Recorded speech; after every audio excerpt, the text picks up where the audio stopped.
अस्सलाम वालेकुम जोशीले ट्रैवलर्स। उम्मीद है भाई तमाम दोस्त खैरियत से होंगे।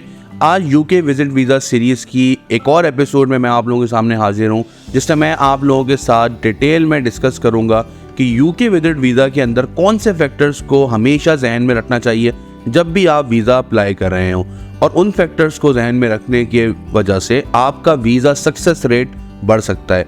यूके विजिट वीज़ा एप्लीकेशन हमेशा वीज़ा ऑफिसर बहुत बारीक से चेक करते हैं, खासकर आपका इनकम और एफबीआर वाला सेक्शन बहुत ज़्यादा इंपॉर्टेंट होता है। तो आज की वीडियो में हम इन तमाम चीज़ों को आपके साथ डिस्कस करेंगे, कुछ लाइव सिनेरियोज भी आप लोगों के साथ शेयर करेंगे। तो इस वीडियो को ज़रूर एंड तक देखिएगा। तो आइए इस वीडियो का आगाज़ करते हैं, मगर पहले हमारा चैनल सब्सक्राइब कर लें और नोटिफिकेशन को ऑन कर लें।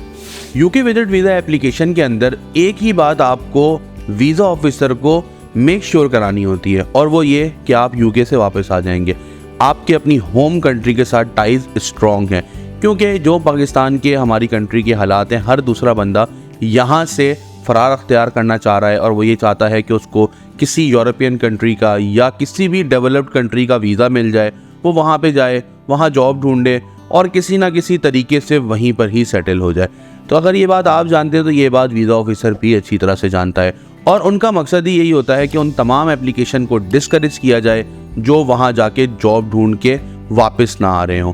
तो सबसे पहले जो मेन इंपॉर्टेंट सेक्शन है आपकी वीज़ा एप्लीकेशन के अंदर, वो है आपकी लास्ट 6 मंथ्स की बैंक स्टेटमेंट। अब बहुत सारे लोगों को ये मुगालता होता है कि भाई लास्ट 6 मंथ्स के अंदर हमने 25 लाख की ट्रांजैक्शन की है, हमने 26 लाख की ट्रांजैक्शन की है, हमने 30 लाख की ट्रांजैक्शंस की। ट्रांजैक्शन कितने की है ये इंपॉर्टेंट नहीं है। इम्पॉर्टेंट ये है कि आपके अकाउंट के अंदर कितना पैसा जो है वो कैरी फॉरवर्ड हुआ है, मतलब कि as a saving point of view से आपके अकाउंट में मौजूद रहा है। इमेजिन कर ले कि आपके अकाउंट के अंदर 14 लाख रुपए हैं जो हर महीने आगे कैरी फॉरवर्ड हो रहे हैं। उसके साथ साथ आप अपने अकाउंट में डेली बेसिस पे या जैसे भी आप अपने खर्चे के लिए पैसे यूज़ करते हैं, चाहे पेट्रोल डलवा रहे हैं आप, चाहे आप विड्रॉ कर रहे हैं पैसे, चाहे कोई ऑनलाइन ट्रांसफ़र कर रहे हैं, वो सारी चीज़ें एज इट इज़ होती रहें।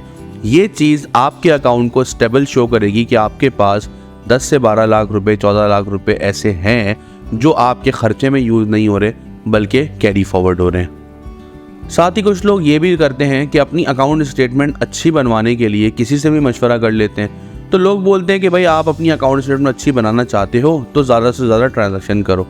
तो लोग कैश डिपॉजिट की सूरत में अपने बैंक अकाउंट के अंदर पैसा जमा कराना शुरू कर देते हैं। ये याद रखिए कि कैश डिपॉजिट की कोई वर्थ नहीं है। कैश डिपॉजिट हमेशा आपकी प्रोफाइल को शेडी कर देता है, मतलब कि उसमें फेक एलिमेंट बढ़ जाता है कि ये पैसा कहाँ से आया, उसको आप डिक्लेयर नहीं कर सकते। आपके अकाउंट में जितनी भी कैश ट्रांसफ़र, कैश स्टेटमेंट्स हों, आपको उसके अगेंस्ट कोई ना कोई या तो सेल्स डीड दिखानी पड़ेगी, या आपको कोई गिफ्ट डीड दिखानी पड़ेगी, या कुछ भी ऐसी चीज़ शो करनी पड़ेगी डॉक्यूमेंट्री एविडेंस के तौर पे, जो ये साबित करे कि ये पैसे आपके हैं और ये 10 लाख 12 लाख जो भी पैसे आपने अकाउंट में जमा कराए हैं, ये कोई चीज़ बेची है, उसके एवज़ आपको पैसे मिले हैं और वो आप अकाउंट में जमा करा रहे हैं।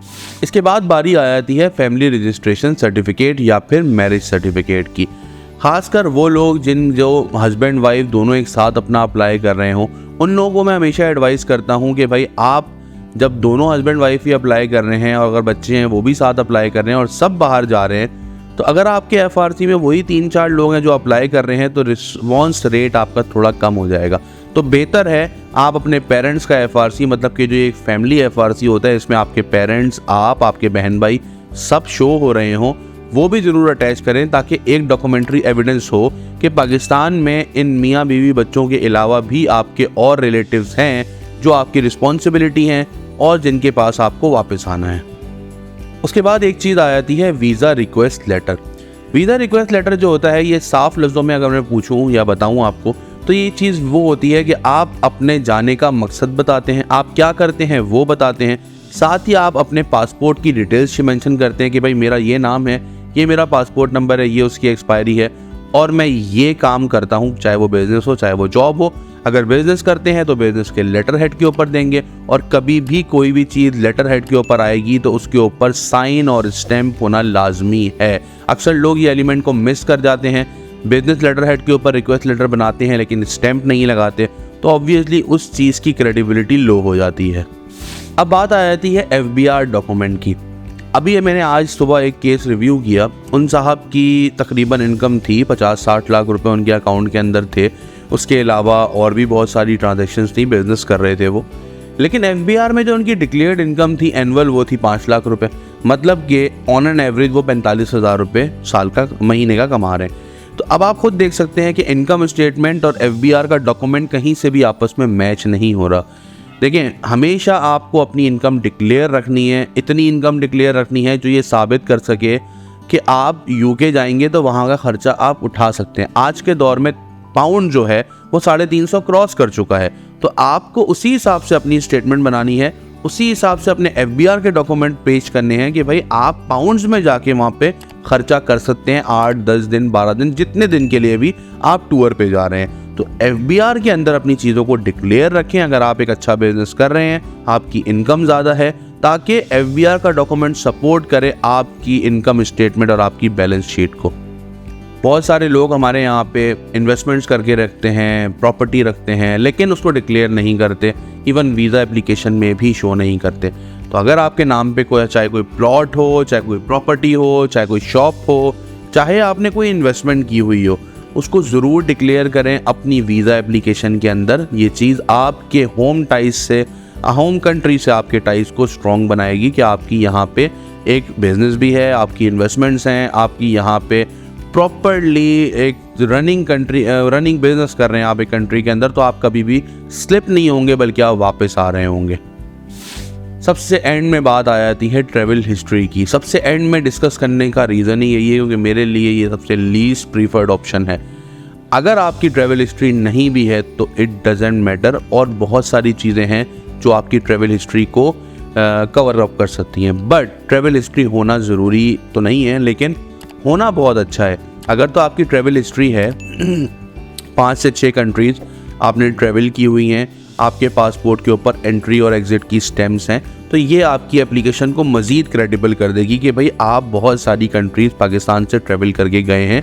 वीज़ा को आप प्रॉपरली फॉलो करते हैं, वीज़ा डेट पे एंट्री लेते हैं, और वीज़ा डेट के ख़त्म होने से पहले पहले आप एग्ज़िट लेके अपनी कंट्री वापस आ जाते हैं। तो ये सारे वो पॉइंट्स थे जिनको अगर आप ख्याल रखते हुए वीज़ा एप्लीकेशन फ़ाइल करेंगे तो बहुत अच्छे चांसेस हैं कि आपका वीज़ा आ सकता है यूके का। हमारी कंपनी प्रॉपर कंसल्टेंसी प्रोवाइड करती है 1-to-1 बेसिस पे मुख्तलिफ क्लाइंट्स को। अगर आप चाहते हैं कि इन्हीं तमाम पॉइंट्स के ऊपर अपनी प्रोफाइल को हमारे साथ रिव्यू करा सकें तो आप हमसे कांटेक्ट कर सकते हैं 0333-3599-811 पे।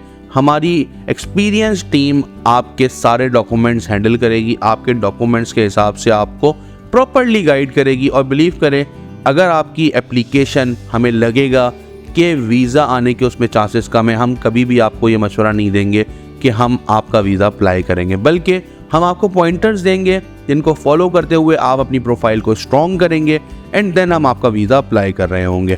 आई होप सो ये वीडियो आपको हेल्प आउट करेगी आपकी वीज़ा एप्लीकेशन के अंदर। इस वीडियो को अपने दोस्तों के साथ ज़रूर शेयर कीजिएगा और अपनी फीडबैक ज़रूर हमें कमेंट सेक्शन में दीजिएगा।